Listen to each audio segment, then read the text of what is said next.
tardes, compañeros, todos. Eh, Voy a dar inicio por la exposición del producto académico número 2, siendo así que nos toca por análisis de una sentencia del número 01641 del 2015 en contra de Arlete Contreras. Bueno, se habla de acá de que claramente, analizando bien la sentencia emitida por el Juzgado Colegiado Superior de Ayacucho, del expediente ya mencionado, de que definitivamente esto, mediante la cual se absuelve, ¿no?, al imputado, que es Adriano Pozo Arias, y de los cargos vinculados por agresiones físicas, psicológicas, contra Arlete Contreras Bautista. En el caso se generó una amplia controversia, normalmente que sonó a nivel nacional y bueno, todos vimos de que fue un fuerte lapso de agresión contra ya la mencionada Arlet, y pues se avala también añadido acá a la sentencia de la violencia contra la mujer claramente y poblaciones vulnerables. Acá el problema central consiste en determinar de repente con una argumentación jurídica que posteriormente será desarrollado por mis demás compañeros, en donde explicaremos cada cosa o viendo los puntos críticos. También depende de las falacias encontradas de acá en la resolución por el juzgado de Ayacucho, ¿no? En contexto fáctico acá hablamos de que los personajes del caso, pues tenemos la víctima Arlet Contreras Bautista, tenemos también lo que es el imputado, que es Adriano Pozo Arias, el denunciado, claro, por agresiones ya ocurridas, que fue en un hotel, tengo entendido, en Ayacucho, de los cuales se dio como resultados y salió absuelto, que posteriormente ya se irá desarrollando más adelante esta sentencia con los demás integrantes del grupo. Muchas gracias, docentes, compañeros. Hasta luego. Bien, continuando con la exposición, vamos a hablar de los puntos de controversia, posiciones de las partes. Puntos de controversia: la suficiencia y valoración de los medios probatorios, en especial el video de los hechos; la credibilidad del testimonio de la víctima; la configuración del delito y la tentativa de feminicidio y o lesiones; la aplicación del enfoque de género en la interpretación de los hechos. Posición del Ministerio Público: sostuvo que los hechos prueban y acreditan una agresión con una intención de causar la muerte, o al menos un daño severo, solicitando una condena penal. Posición de la defensa: argumentó la inexistencia de un dolo homicida y cuestionó la valoración del video y alegó insuficiencia probatoria para sustentar una condena. Vamos al punto de análisis de la argumentación jurídica de la sentencia. Concepción formal, inferencias y sus clases. Desde una concepción formal, la sentencia presenta inferencias débiles y en algunos casos falacias de relevancia. El razonamiento judicial no establece de manera clara una cadena lógica entre las premisas fácticas probadas. Concepción material y premisas y razones. En el plano material, las premisas empleadas por el tribunal resultan indiscutibles. Se otorga un peso desproporcionado a supuestas inconsistencias del testimonio de la víctima, sin una adecuada ponderación del contexto de violencia. Concepción pragmática y elementos dialécticos y retóricos. Podemos ver que esta sentencia evidencia una débil consideración de los elementos dialécticos del proceso. No se responde de manera robusta a los argumentos centrales de la acusación y el discurso judicial carece de una retórica justificada. Retórica y dialéctica en la argumentación jurídica. Podemos ver que acá la motivación no logra articular un discurso persuasivo que legitime la absolución. Se observa una retórica formalista centrada en la duda probatoria, sin integrar estándares internacionales sobre la violencia de género, ni principios de protección reforzada. Muy bien, a continuación sigue mi compañero. En el punto 5 trataremos sobre la identificación de falacias argumentativas y normativas jurídicas vulneradas.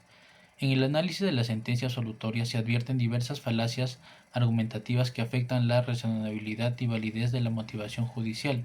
A continuación se van a mencionar 5 de estas principales falacias. Primero, falacia de valoración aislada de la prueba. Segundo, falacia de incredulidad subjetiva de la víctima. Tercero, falacia de negación del contexto. Cuarto, falacia de estándar probatorio. Y quinto, la falacia de irrelevancia argumentativa. En el punto 6 abordamos la evaluación crítica de la motivación consistencia de la sentencia. La resolución presenta deficiencias en la motivación suficiente exigidas por el derecho a la debida motivación de las resoluciones judiciales. Estas falencias afectan la racionalidad de la decisión y su legitimidad institucional. Para ello hemos creado una propuesta de justificación alternativa y solución del caso, que tiene 3 argumentos. El primer argumento es la revaloración probatoria integral. Considerar el video como prueba directa relevante integrada con el testimonio de la víctima y demás indicios. Segundo, aplicación del enfoque de género. Reconocer las dinámicas propias de la violencia contra la mujer y evitar estereotipos en la valoración del testimonio. Tercero, inferencia razonable del dolo. Analizar la intensidad y reiteración de la agresión como indicios suficientes para configurar por lo menos el delito de lesiones graves. Esta propuesta beneficiaría con la adopción de esta línea argumentativa, fortaleciendo la coherencia del razonamiento judicial, garantizando una tutela efectiva de los derechos fundamentales de la víctima y contribuyendo a la legitimidad del sistema de justicia frente a los casos de violencia de género. Buenas tardes, docente y compañeros. Para concluir con nuestra exposición, nuestro grupo, después del análisis de la sentencia del expediente número 01641-2015-93-0501 JRP01 correspondiente al caso de Arlet Contreras, considera que es culpable el señor Adriano Manuel Pozo Arias como autor del feminicidio en grado de tentativa de acuerdo al artículo 108b del Código Penal y violación sexual en grado de tentativa de acuerdo al artículo 170 del Código Penal, por lo que se impone una pena privativa de libertad de 19 años y una reparación civil de 500.000 nuevos soles por daño moral, emergente y lucro cesante. Asimismo, se ordenan las medidas de protección a la víctima de acuerdo a la Ley 3036-4 y también el tratamiento psiquiátrico correspondiente al acusado. Después de un análisis, hemos concluido que la decisión absolutoria presenta deficiencias relevantes en su argumentación jurídica, especialmente en lo referido a la motivación, la valoración probatoria y la aplicación de estándares normativos vinculados a la violencia contra la mujer. Estas deficiencias no se identifican a partir de una discrepancia subjetiva con el fallo, sino desde un examen racional de la estructura argumentativa empleada por el órgano jurisdiccional. Desde una concepción formal de la argumentación se advierte la presencia de inferencias débiles y rupturas en la cadena lógica que conectan las premisas fácticas con la conclusión absolutoria, lo que afecta la coherencia interna del razonamiento judicial. En el plano de la concepción material, las razones utilizadas por el tribunal resultan insuficientes y en algunos casos irrelevantes al no ponderar adecuadamente el conjunto del material probatorio ni justificar de manera consistente la desestimación de pruebas centrales. Finalmente, desde la concepción pragmática, la sentencia carece de una argumentación persuasiva capaz de responder a los argumentos de la acusación y de satisfacer las exigencias de legitimidad frente a la sociedad, particularmente en un contexto de violencia de género. Asimismo, la identificación de falacias argumentativas como la valoración atomizada de la prueba, la incredulidad subjetiva del testimonio de la víctima y la exigencia de un estándar probatorio indebido evidencia un incumplimiento de la normativa constitucional, legal y convencional que rige el deber de motivación de las resoluciones judiciales. Ello compromete no solo la racionalidad de la decisión, sino también la confianza en el sistema de justicia.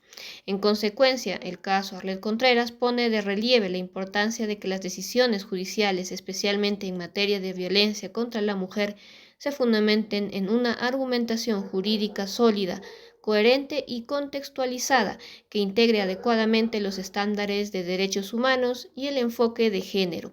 Solo a través de una motivación racional y transparente es posible garantizar la legitimidad de las resoluciones judiciales y la efectiva tutela de los derechos fundamentales. Muchas gracias.